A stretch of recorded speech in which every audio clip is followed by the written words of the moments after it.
এতিয়া আগন্তুক যেহেতু বাজেট অধিৱেশন আহি আছে, বাজেট 6 জুলাইৰ পৰা হ'ব আৰু 6 জুলাইৰ পৰা প্ৰায় 21 দিনীয়াকৈ হ'ব বুলি মাননীয় মুখ্যমন্ত্ৰী মহোদয়ে ইতিমধ্যে তেওঁ মন্তব্য কৰিছে, কথা দিছে। ঠিক আছে, বাজেট অধিৱেশন আহিছে, ভাল হ'ব 2027-28 বৰ্ষৰ বাবে সেই সকলোখিনি কাম। তেতিয়া তেওঁ যিসমূহ প্ৰতিশ্ৰুতি দিছিলে সেই বিষয়টো আমি যদি চাওঁ, বিশেষকৈ এতিয়া এই শিক্ষাগুৰুসকলৰ কাৰ্যকৰী হ'বই লাগে এই কামবিলাক। গুৰুদক্ষিণা, বিদ্যালয় প্ৰাধিকৰণ।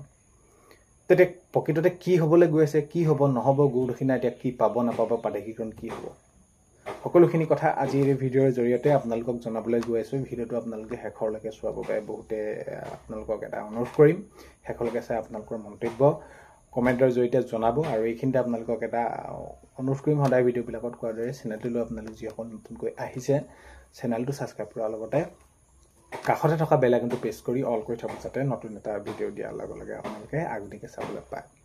যদি ভিডিঅ'টো চাই ভাল পায়, লাইক এটা কৰি দিব আৰু শ্বেয়াৰ কৰি দিব বুলি আশা কৰিলোঁ। কথাখিনি যুক্তিপূৰ্ণ হয় নহয় আপোনালোকে এইখিনি লিখিব। আগন্তুক বাজেট অধিৱেশন আহিবলৈ গৈ আছে। বাজেট অধিৱেশন 6 তাৰিখৰ পৰা হ'ব আৰু 6 তাৰিখৰ পৰা হ'ব। এতিয়া কোনখিনি বিষয়ৰ ওপৰত এতিয়া বেছি গুৰুত্ব সহকাৰে লয় সেইটো এটা উল্লেখনীয় দিশ হৈ পৰিব। এতিয়া কথাটো হ'ল কি, শিক্ষাৰ ক্ষেত্ৰত এইবাৰ বহুত বেছি গুৰুত্ব দিয়া হ'ব বুলি কৈছে আৰু নিযুক্তি যিহেতু 2 লাখৰ কথা কৈছে, তো তাৰো হয়তো নিশ্চয় ধৰিব যে কিমান বাজেট হ'ব কি নহ'ব। তো দেখা যাওক কি হ'ল। এতিয়া প্ৰধান আমি যদি চাওঁ কাম হ'ল যে গুৰুদক্ষিণা। এতিয়া যিসকল শিক্ষাগুৰুক এতিয়া 2013 চনৰ পৰা যিসমূহ বিদ্যালয় প্ৰাধিকৰণ কৰোঁতে বাদ পৰি গৈছিলে সেই শিক্ষাগুৰুসকলক দিয়াৰ কথা কৈছে, কিন্তু সেইটো সময়তে 2013 চনত প্ৰাধিকৰণ কৰোঁতে এনে শিক্ষাগুৰু আছে যে কোনোবাই এমাহ 2 মাহৰ পৰাই অৱসৰ গ্ৰহণ কৰিলে। সেই শিক্ষাগুৰুসকলকো কিন্তু এই আওতাত লৈ আহিব লাগে আৰু এই বিষয়টো এইবাৰ এই বাজেটতে ধৰিব লাগে, এই বাজেটতে ধাৰ্য কৰিব লাগে। কাৰণ কেলৈ এই শিক্ষাগুৰুসকলৰ আৰু অৱস্থাটো বিষয়ে আৰু বিশেষ বহলাই কোৱাৰ প্ৰয়োজনেই নাই। তো তেওঁলোকে পদক্ষেপটো লৈছে কি কাৰণে, যে এই শিক্ষাগুৰুসকলক আৰ্থিকভাৱে সহায় কৰিব পাৰি আৰু সহায় কৰিব লাগে।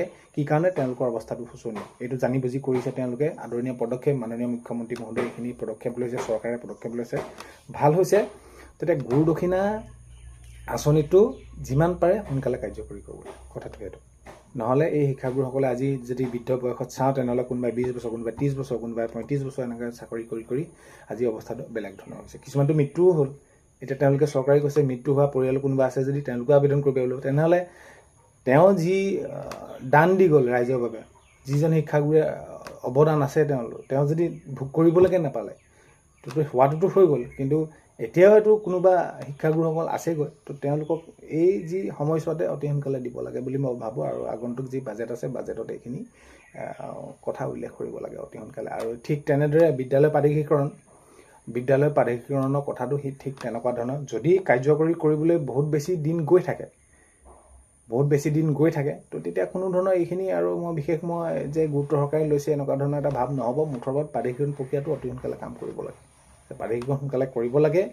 তো প্ৰাধিকৰণ প্ৰক্ৰিয়া সোনকালে কৰি ব্যৱস্থা গ্ৰহণ কৰিব লাগে। কাৰণ কেলৈ প্ৰাধিকৰণ এতিয়া কৰিবলৈ যাওঁতে যদি এই বছৰ নহ'ল, অহা বছৰ নহ'ল, যদি শেষৰ বছৰ কৰে, তেনেহ'লে বহুতো শিক্ষাগুৰু অৱসৰ গ্ৰহণ কৰিব।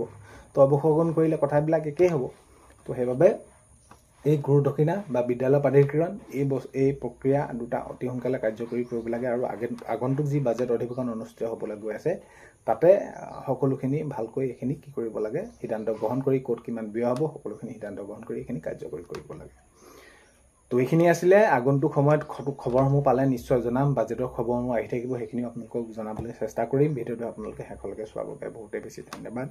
আৰু এইখিনিতে আপোনালোকক এটা অনুৰোধ কৰিম, চেনেলটোলৈ যদি আপোনালোক নতুনকৈ আহিছে, চেনেলটো ছাবস্ক্ৰাইব কৰাৰ লগতে কাষতে থকা বেল আইকনটো প্ৰেছ কৰি অল কৰি থ'ব, যাতে নতুন এটা ভিডিঅ' দিয়াৰ লগে লগে আপোনালোকে আগতীয়াকৈ চাবলৈ পায়।